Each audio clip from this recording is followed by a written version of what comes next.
Hello everyone, আসসালামু আলাইকুম। চলে আসলাম নতুন আরেকটি ব্লগ নিয়ে।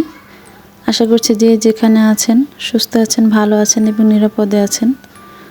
আজকে আমি ছোট একটি ব্লগ নিয়ে চলে আসছি। আশা করছি সবাই শুরু থেকে শেষ পর্যন্ত দেখবেন। আর আমার ভিডিওটি ভালো লেগে থাকলে অবশ্যই একটি সাবস্ক্রাইব এবং বেল আইকনটি অন করে দিবেন। আর একটি লাইক দিয়ে ভিডিওটি কন্টিনিউ করবেন। এতে করে পরবর্তী ভিডিওগুলো সবার কাছে পৌঁছে যেতে সাহায্য করবে। আর আজকে আমি ভিডিওটি খুব বেশি লং করিনি, কারণ আজকে তেমন কিছু একটা করা হয়নি। আর আমার শরীর বা মন কোনোটাই ভালো নেই, এই জন্য আমি তেমন ভিডিওটি বড় করব না।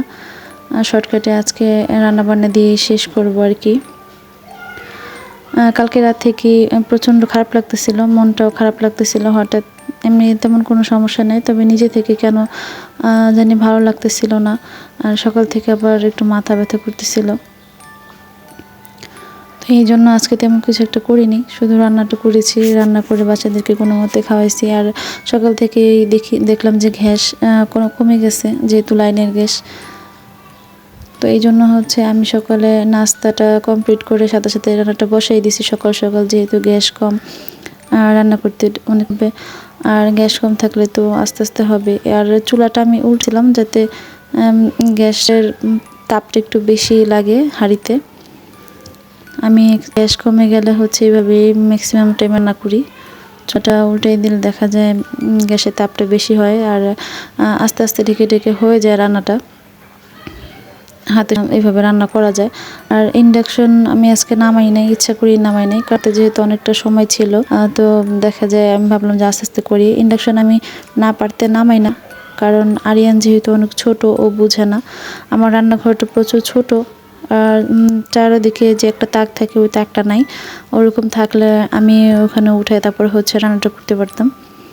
তো ফ্লোরের মধ্যে চুলা নিয়ে রান্না করতে ছোট, কখন এসে হাত দিয়ে দিবে বা কারেন্টে তার ধরবে, এতে করে আর হাত পুড়ে যাবে। বা বুঝবো না, ছোট মানুষ, না করলেও ও করবে। এই জন্য খুব বেশি জরুরি ছাড়া আমি ইন্ডাকশনে রান্না করি না। তো এইভাবে আমি ভাত আর ডাল রান্না করে নিয়েছিলাম। তারপরে চাপিলা মাছ দিয়ে ফুলকপি, সিম, আলু দিয়ে রান্না করব। ফুলকপিটা কালকে আনা হয়েছিল, কালকে হামিদে খুব রাখছিল, রাতে বলতে ফুলকপি দিয়ে ভাত খায়, সেটাও খাবে না। তো রাতে কোনো খাওয়ানো হয়েছে, তা আজকে রান্না করতেই হবে। ফুলকপিটা কেন জানি খুব বেশি পছন্দ করে, এই জন্য আজকে ভাবলাম যে মাছ দিয়ে ফুলকপি দিয়ে ওকে রান্না করে দিই। আর ভাত, ডাল, তারপরে শাক ভাজি করব। এতে করে দেখা জমটি লাগবে না। ভাত আর ডালটা যেহেতু হয়ে গেছে, এখন আস্তে আস্তে তরকারিটা ঢেকে ঢেকে রান্না করলে হয়ে যাবে। আর আজকে তো দেখা যায় ঘুমায় রান্না করতেছিলাম, চুলায় একটু বসাই দিতেছিলাম, আবার গিয়ে শুয়ে থাকতেছি, আবার উঠে এসে আবার একটু পরপর নাড়াচাড়া করে রান্না করতেছিলাম। আজকে এইভাবেই রান্নাটা করছি।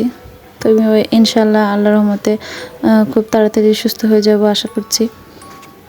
আর সুস্থ হলে দেখা যায় সব কাজগুলো কমপ্লিট করতে হবে, যেহেতু একা একা কাজগুলো করতে হয় ঘরে, দু একদিন না করলে সব কিছু জমে যায়। আর বাচ্চাদের জন্য খুব বেশি খারাপ লাগে, ওরা কবে বড় হবে, কবে বুঝবে আমি জানি না। ওরা ঘরের জিনিসপাতি খুব বেশি নষ্ট করে, কোনো কিছুই বুঝতেছে না, না করলেও দেখা যায় শোনে না। এই জন্য আরও বেশি মনটা খারাপ লাগে। ঘর মোছার যে একটা লাঠি ইউজ করি, ওটা দিয়ে দেখা যায়, যেহেতু সামনে শীতের দিন, ওটা আর বেশি কাজে লাগবে, ওইটাই ওরা ভেঙে ফেলছে আজকে। এই জন্য আর বেশি খারাপ লাগতেছিল যে একটা জিনিস ভাঙলে তো ওইটা ওদের তো, ওরা তো বোঝে না, ভাঙতে তো সময় লাগে না, কিন্তু একটা জিনিস তো আবার কিনবো করে গিয়ে কিনতে হবে। আমার জিনিস নষ্ট হলে এগুলো ভালো লাগে। তো যাই হোক, রান্না মোটামুটি কমপ্লিট করে ফেলছি। আর বাচ্চাদেরকে বিকেলবেলা আবার একটু পিঠা এনে দিলাম, ওরা পিঠা খাইতেছিল। তো আজকের ব্লগটা এই পর্যন্তই। সবাই ভালো থাকবেন, সুস্থ থাকবেন, আর আমাদের জন্য দোয়া করবেন। আর আশা করছি সব সময় আমার পাশে থাকবেন, সাপোর্ট করবেন। আর আমিও যেন তাড়াতাড়ি খুব সুস্থ হয়ে যাই, আর বাচ্চারা যেন আমার কষ্টটা একটু বুঝে।